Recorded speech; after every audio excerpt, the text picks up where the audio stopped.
우리들이 그리스도를 따라가야 되는데 그분이 낮아지시고 또 죽기까지 하신 그런 분을 따라가려면 너무나 벅찹니다. 스스로 우리가 고난받고 죽어야 될까? 근데 교회에서 직분을 맡아 봉사한다는 것은 그리스도의 몸을 세우는 거룩한 일입니다. 그래서 그 봉사를 통해서 우리는 그리스도를 따라갈 수가 있고 그리스도의 길을 함께 할 수 있는 것입니다. 세상 일은 전부 다 일정한 대가를 받습니다. 그렇지만 교회 일은 그야말로 봉사입니다. 게다가 잘했다고 칭찬받기보다는 못했을 때 비난받기가 더 쉽습니다. 또 작은 교회에서는 아까 여러분들 임명장에서 보셨듯이 한 분이 여러 직책을 같이 동시에 맡을 수도 있습니다. 교회 봉사는 나를 드러내기 위함도 아니고 그야말로 그리스도를 세워가는 일입니다. 나의 봉사로 인해서 그리스도가 드러나게 하는 것입니다. 그리스도의 현존하는 성육신이 바로 우리가 하는 이 봉사를 통해서 이루어진다 이렇게 볼 수 있습니다.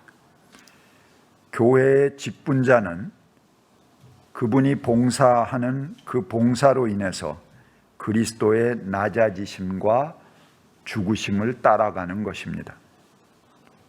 이것을 상실하게 되면 교회에 큰 분열이 오게 됩니다.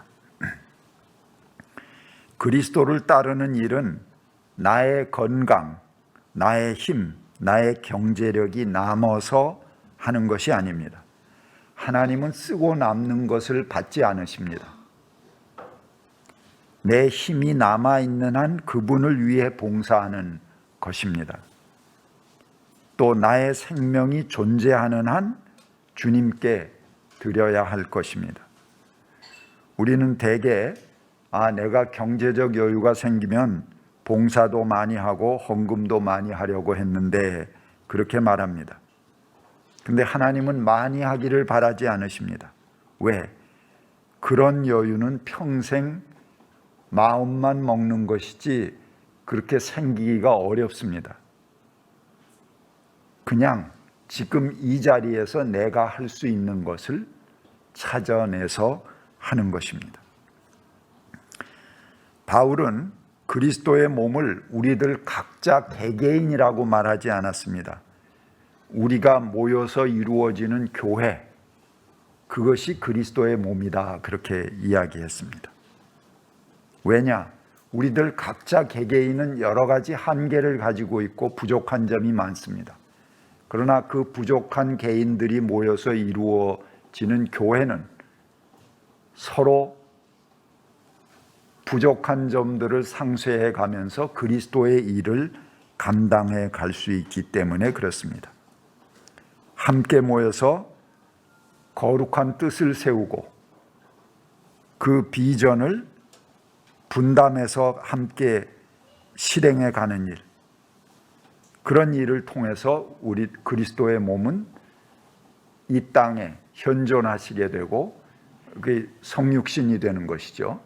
그리고 그 일을 통해서 그리스도를 이룰 수 있게 되는 것입니다. 그런데 그 신앙생활마저도 사적인 이익을 셈하고 망설이고 게으름 피고 여러 가지로 재보고 머뭇거린다면 그렇게 계산적인 나를 하나님께서 신뢰하시겠습니까? 나의 전폭을 맡기고 그리스도의 선한 사역에 함께하고자 하는 결단이 필요합니다. 그런 사람들이 직분을 맡아서 헌신하는 것입니다. 그리스도가 교회의 머리라는 말은 우리들 각자가 교회의 머리로 역할하라는 그런 말입니다.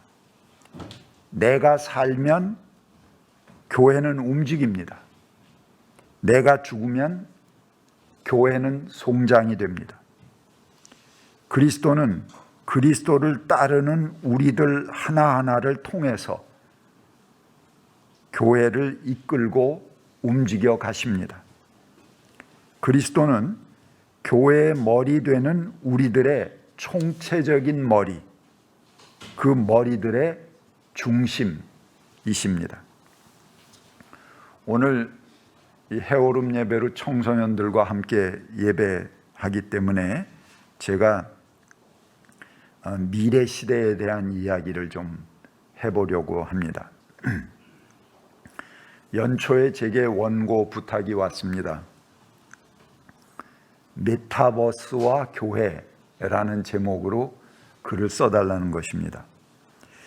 근데 제가 웬만하면은 청탁이 오는 원고들은 그걸 또 계기로 제가 공부하는 그런 계기가 되기 때문에 그냥 거절하지 않고 받아서 그것도 공부를 하면서 씁니다.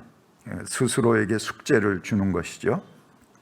근데 이 주제는 제가 하기엔 너무 벅차다 이렇게 생각이 돼서 그 저보다 젊은 그런 목회자들이 많을 테니까 그런 사람들에게 저 부탁을 해라 그러고 정중하게 사양을 했습니다.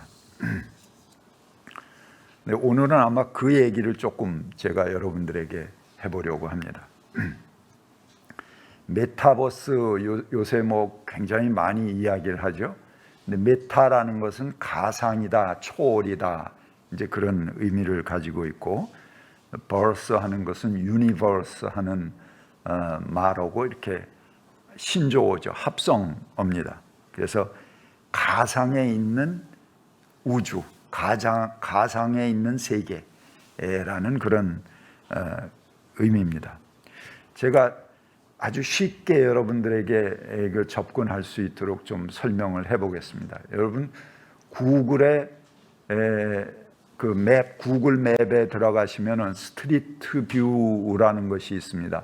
로드 뷰라고도 그러죠. 그러면 주소를 치고 어느 건물을 치면은 그 건물이 이렇게 맵에 뜨죠. 그리고 그거를 회전 360도 회전하는 로드뷰로 그 길을 따라가 볼 수도 있고 건물의 옆에 뒤에 돌아가서 또 볼 수 있고 이렇게 모든 전 세계 지도들이 아마 다 그렇게 돼 있을 거라고 생각합니다. 데이터가 있는 한은 그런 데이터들을 볼 수가 있습니다. 그럼 여러분들과 함께 지금 프랑스 파리로 가겠습니다. 거기 루브르 박물관으로 우리가 갔다고 합시다. 그 박물관에 아주 고색창연한 건물이 보일 겁니다. 그리고 그 박물관 앞에 유리로 된 피라미드 건물의 입구죠. 그것도 볼 수가 있습니다. 근데 구글 맵으로는 박물관의 건물은 볼 수가 있고 외형은 볼 수가 있습니다. 그렇지만 우리가 박물관에 가는 거는 그 건물을 보러 가는 건 아니죠. 그 안에 있는 중요한 유산들, 그 컨텐츠들, 그 내용물들을 보러 가는 것입니다. 그래서 지금 구글 맵으로는 건물만 볼 수 있습니다. 근데 앞으로 메타 세상이 되면은 메타 루브르 박물관이 되는 거죠. 그러면 우리가 그 안에 들어갈 수가 있습니다. 그러면 그 박물관 안에 전시된 수많은 작품들을 볼 수가 있는 거죠. 물론 그걸 보려면은 아주 실감나게 우리가 보려면은 안경을 껴야 됩니다. 이 증강현실 가상현실을 체험할 수 있는 그런 안경을 껴야 되고, 그게 이제 점점 우리가 쓰는 이 안경과 같은 모양으로 이렇게 가볍고 아주 편리한 그런 안경으로 바뀌어서 나오게 될 것입니다. 지금 애플에서 그런 안경을 개발 중에 있다고 그래요. 근데 그 안경을 끼고 보더라도 내가 거기 가서 본다 그러는 어떤 실체가 있으려면은 나를 대신하는 아바타가 있어야 됩니다. 그렇죠? 뭐 이렇게 나를 형상하는 아바타가 거기에 입장료를 내고 그 메타 박물관 안에 들어가게 되는 거죠. 그럼 거기서 그 작품, 뭐 여러분 저 유명한 모나리자, 그게 루브르 박물관 안에 있죠. 모나리자에 대한 설명을 여러분들이 직접 들을 수도 있습니다. 지금도 그 안에 들어가면 이제 따로 돈을 내면은 이렇게 그 작품 설명을 들을 수 있는 그 이어폰을 줍니다. 그러면 그걸 끼고 각 나라 말로 언어를 선택해서 그 작품에 대한 전문가의 해설을 들을 수 있습니다. 근데 물론 이 메타 루브르 박물관이 되면은 더 그거를 볼 수 있겠죠. 그리고 거기에 필요한 이미지를 또 다운 받을 수도 있습니다. 그러면 제가 그 이미지들을 활용할 수도 있게 되는 거죠. 물론 박물관에 입장할 때 나만 들어가는 게 아니고 전 세계에서 온 아바타들이 다 함께 그 메타 루브르 박물관에 들어가게 됩니다. 근데 거기서는 각 나라별로, 지금 우리가 쓰는 화폐라는 것은 각 나라별로의 화폐입니다. 근데 그걸 전부 환전해서 이렇게 하기는 어렵겠죠. 그러니까는 여행할 때는 뭐 목으로 환전해 갖고 가서 쓰지만 그렇게 전 세계에서 일시에 모이는 곳에서 쓰이는 화폐는 가상 화폐가 쓰이게 될 것입니다. 뭐 비트코인이나 이더리움이나 뭐 이런 화폐들이 쓰이게 될 거죠. 그러니까 앞으로 이 가상 화폐라는 거는 누가 규제할 수 없는 그런 영역으로 점점 발전하게 될 것이다. 그렇게 사람들이 이야기를 합니다. 그리고 그 아바타들이 형성되는데 저의 아바타를 꼭 하나만 만드는 게 아닙니다. 10대의 아바타도 만들고 20대의 아바타도 만들고, 그래서 내 아바타가 한 10개쯤 될 수도 있습니다. 그러면 10대 아바타를 만들면 오늘 졸업한 한별이하고 저기 설현이하고 승환이하고 전부 제가 함께 손잡고 프랑스 박물관 구경을 같이 갈 수 있는 것입니다. 아무런 세대 차이를 느끼지 않고 함께 할 수 있는 것이죠. 그리고 이 아바타들이 벌거벗고 다닐 수는 없잖아요. 그러니까 그 아바타들이 또 옷을 사서 입습니다. 핸드백도 듭니다. 머리도 합니다. 이런 것들이 전부 이 가상세계 안에서 새로운 수요들을 창출하게 되고 어마어마한 수요를 가져오게 됩니다. 모든 사람이 10개의 아바타들을 운영하게 된다면 세계 인구의 10배 되는 그런 인구들이 그 메타세계 안에서 자기 수요를 만들고 새로운 시장이 형성되는 것이죠. 그러면 경제는 폭발적으로 늘어날 수 있는 그런 가능성이 있습니다. 시각과 청각을 주로 지금 이용하지만 머지않아서 촉각까지도 가능하다고 합니다. 이거는 특수한 장갑을 끼고 또 특수한 수트, 이 옷을 입게 되면은 이 아바타가 이렇게 만지면 그 촉각이 그대로 내게 느껴지고 이 촉각을 함께 공유할 수 있는 그런 세계도 아마 머지않아 금방 열리게 될 것입니다. 물론 이제 후각과 미각은 조금 좀 더 어려운 분야겠죠. 전 세계에서 모인 아바타들끼리, 그러면 내가 아프리카 아바타하고 같이, 아프리카 사람이죠. 그 아바타를 통해서 소통하는 것입니다. 말을 내가 아프리카 말을 모르는데 어떡하냐. 여러분, 지금 이 방송이 유튜브로 생중계되고 있습니다. 근데 여러분 유튜브에 보시면은 맨 아래 언어 기능이 있어요. 그 언어 기능을 누르면은 거기에 그 언어로, 자기가 원하는 언어로 쫙 실시간 번역이 돼서 거기 뜹니다. 그 잘 모르시죠? 예.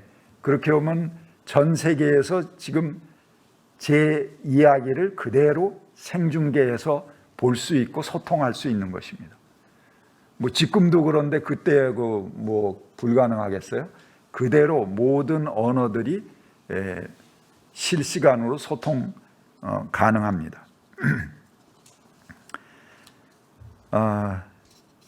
놀라운 세계죠.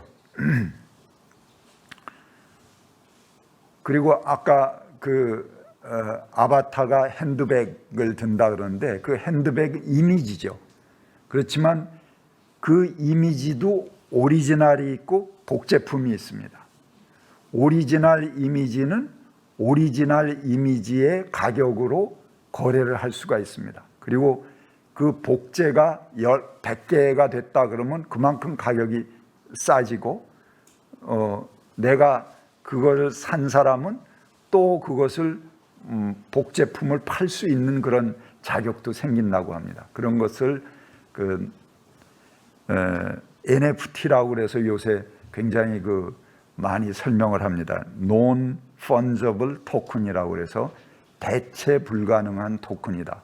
그러니까 모든 것이 복사품이 복사품으로 인정. 지금까지는 우리가 그냥 이미지를 다운해서 여기저기 갖다가 쓸 수도 있고 또 개인의 창작물도 그대로 다운받아서 쓰기도 하고, 그래서 논문 복제 논문이니 이런 것들이 굉장히 많이 문제가 되고 있지 않습니까?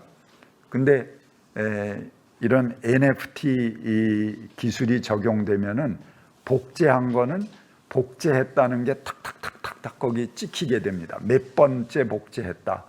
이런 것들이 찍혀서 함부로 복제할 수 없게 되는 거죠. 그러니까 어떻게 보면 내 이미지도 그 이미지 나름대로의 상품권을 가지고 그냥 그걸 통용할 수 있는 그런 세계가 된다는 것입니다. 제가 성서학당을 하면서 우리 교우들이 함께 성지순례를 했으면 좋겠다, 그런 생각을 항상 했었습니다. 그러면은 정말 이스라엘 그 지형과 그 역사, 건물 이런 것들을 직접 체험하면서 예수님이 갈릴리 호수를 거니실 때 하셨던 말씀을 진짜 우리가 갈릴리 호수에 가서 배를 타고 함께 하는 겁니다. 그리고 들에 핀 꽃을 봐라 이렇게 하셨을 때 그 들에 핀 꽃이 어떤 꽃인지 우리가 보면서 같이 공부할 수 있지 않습니까? 그러니까 이스라엘의 역사나 성경의 내용들을 더 실감 있게 우리가 체험하고 공부할 수 있습니다. 그러나 그런 생각만 했지 사실은 그렇게 하진 못했습니다. 왜 그러냐면 거기 비행기 타고 엄청난 비용이 드니까 그렇죠. 그러나 이게 이런 새로운 메타 세계가 되면은 각자 안방에 앉아서 오늘은 이스라엘 여행을 가겠습니다. 그렇게 하면 여러분들이 안경 쓰고 함께 모여서 여러분들의 아바타들하고 손잡고 같이 갈릴리에 가서 배도 타고 그 골고다 산성에 올라가서 함께 찬송도 부르고 이런 일들이 가능하게 되는 것입니다. 물론 약간의 비용이 들겠지만 직접 비행기를 타고 가서 숙박을 하고 그런 비용하고는 비교가 안 되겠죠. 그런 일들을 함께 할 수가 있습니다. 그리고 이 교회도 지금은 이제 유튜브로 중계를 하지만 메타버스 강남향림교회, 메타교회를 만들 수가 있습니다.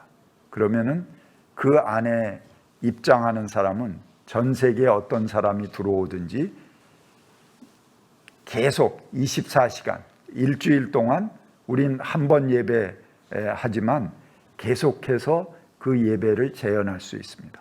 또는 성서학당도 그 안에서 할 수가 있습니다. 강남향림 성서학당, 제가 창사기부터 요한계시록까지 약 한 2,500쪽에 해당하는 내용을 책으로 썼습니다.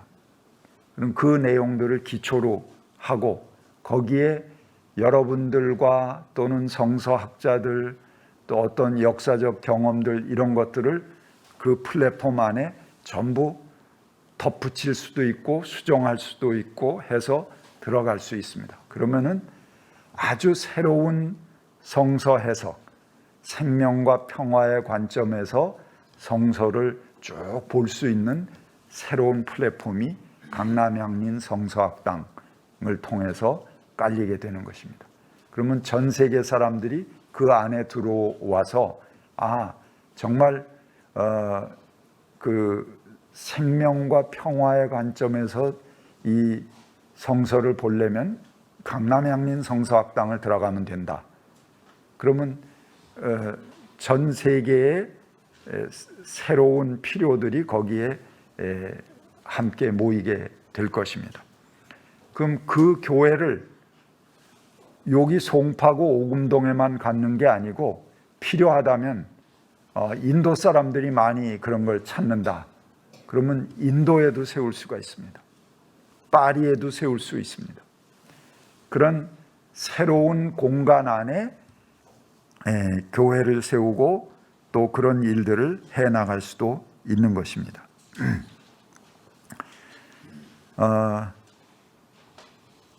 서울에 BTS 전용 공간을 만들 수 있습니다. 이게 이제 메타 세계에서 얘기입니다. 그러면은 전 세계에 있는 아미들이 그 안에 들어와 살 겁니다. 그리고 그 밖에서는 아마 그 공연은 실제 공연보다 더 실감나고 아주 리얼한 그런 공연이 될 수 있습니다.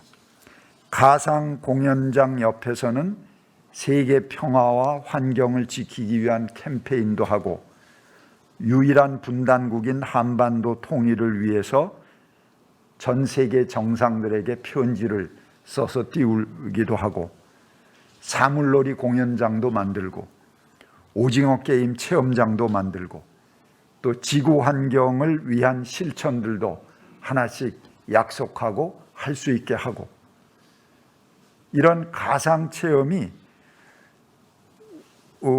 우리의 문화나 환경, 역사 이런 걸 무한하게 발전시킬 수 있습니다. 그리고 미얀마 시민들이 민주 시위를 할 때 우리 이 가상 공간에 전 세계 시민들이 별 위험 없이 참여할 수 있는 거죠. 그래서 거기 참여해서 함께 그 시위에 동참하고 그리고 우리 이런 행동들을 하자. 그러면 거기에 참여했던 사람들이 전부 나눠져서 온라인, 오프라인으로 그 미얀마 민주화를 위해서 함께 액션을 취해 갈 수 있습니다. 가상 학생들에게 좀 재미있게 하려고 그랬는데 재미는 별로 없죠? 그러나 여러분들의 미래입니다. 여러분들이 앞으로 이런 새로운 미래를 머지않아 몇 년 안에 아마 접하게 될 것입니다. 이런 가상세계 안에는 나이가 없습니다. 늙지도 않습니다. 무한한 세계가 그 안에서 경험되고 펼쳐질 수 있습니다. 그야말로 온 인류가 하나가 될 수 있는 것입니다. 하지만 그것은 어디까지나 가상세계입니다. 실제로는 나의 청각과 시각이 온전해야 가능합니다. 그리고 그 신체적인 건강뿐만 아니고 철학적인 건강함도 중요합니다. 지금 이 메타버스에 대해서 주목하는 사람들은 주로 돈을 벌기 위해서 어떻게 새로운 시장을 개척하고 거기서 수익을 만들어낼까 하는 그런 측면에서 접근하는 것 같습니다. 근데 이것이 단지 돈을 벌기 위한 수단이 된다면은 이 메타버스 세계에서는 현실에서 먹고 살기도 힘든 사람들이 그 혜택을 들어가서 누리거나 거기에 수요자가 되기는 어렵습니다. 그러면 상대적으로 더욱 박탈감을 갖게 되고 빈부의 차는 더 심해질 것입니다. 그래서 이것이 자본의 노예가 되지 않게, 그래서 오히려 더 큰 자본을 가진 사람들이 굉장한 부를 창출하지만 많은 사람들은 상대적으로 빈곤 속에 헤매게 된다면, 인류의 불평등을 심화하는 도구가 된다면 여기에 어떤 철학적인 기준들이, 원칙들이 적용되어야 됩니다. 때에 따라서는 어떤 규제가 행해질 수도 있습니다. 그리고 자기의 나이를 초월해서 가상세계 안에서 만나고 사귈 수 있고 더군다나 촉각까지 지배할 수 있다면 이 메타세계 안에서 연애도 가능하고 사귐도 가능하고 또 이런 시장의 개발이 감각적이고 퇴폐적인 쪽으로 흘러가기도 쉽습니다. 이제까지 인류가 지켜온 가정제도나 이런 것이 위협받을 수도 있는 것입니다. 페이스북 사용자가 29억입니다. 중국 인구의 2배이고 미국 인구의 10배입니다. 그 자체가 거대 정부가 될 수 있습니다. 그래서 마음대로 이익을 창출하고 각 개인의 정보를 빼가서 자기 활용을 하게 된다면 기업이 어느 정부보다도 더 커져서 횡포를 일삼을 수도 있는 것입니다. 세계는 넓고 무한해집니다. 이것을 다 체험하려면 여러분들이 건강을 잘 지키셔야 됩니다. 그리고 우리에게 주어진 시간은 유한합니다. 근데 이런 아까운 시간을 우리가 남을 미워하고 증오하면서 보낼 여유가 없습니다. 좋아하는 사람끼리 함께 좋은 일들을 만들어 펼쳐가야 될 세상이 무궁무진한 것입니다. 어차피 시대의 흐름이 그렇다면 이 메타버스의 세계가 인류가 그동안 물질적인 제한으로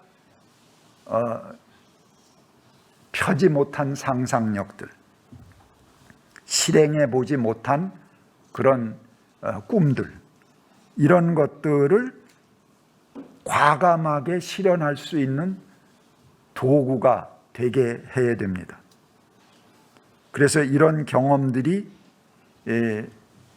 가상세계 안에서 실험되고 그것이 또 이 현실 세계를 개혁하고 바꾸는 그런 작용으로 서로 상생하는 그런 작용이 되게 해야 됩니다.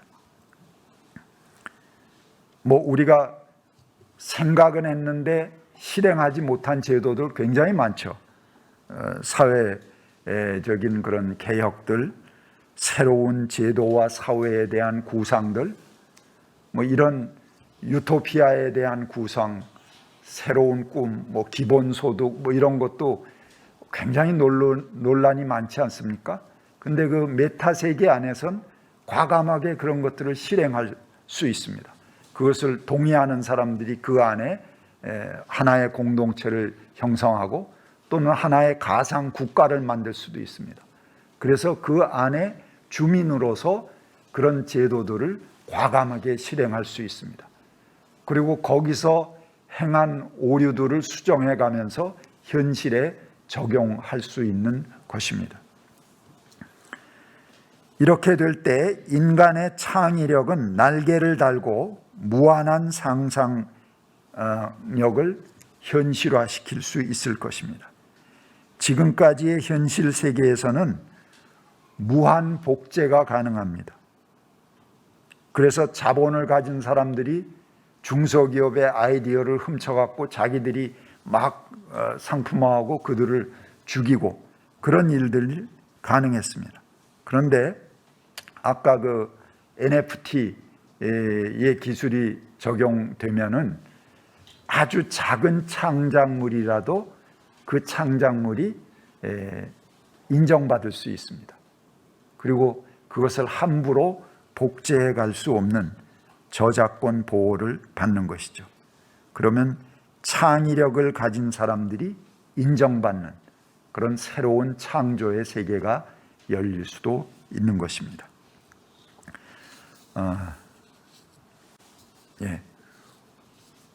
서툴지만 오늘 여러분들 중에는 아마 저보다 훨씬 더 많은 것을 알고 있는 분들이 계실 것입니다. 그러나 제가 우리 청소년들에게 서툰 설명을 해보았습니다. 같이 침묵하겠습니다.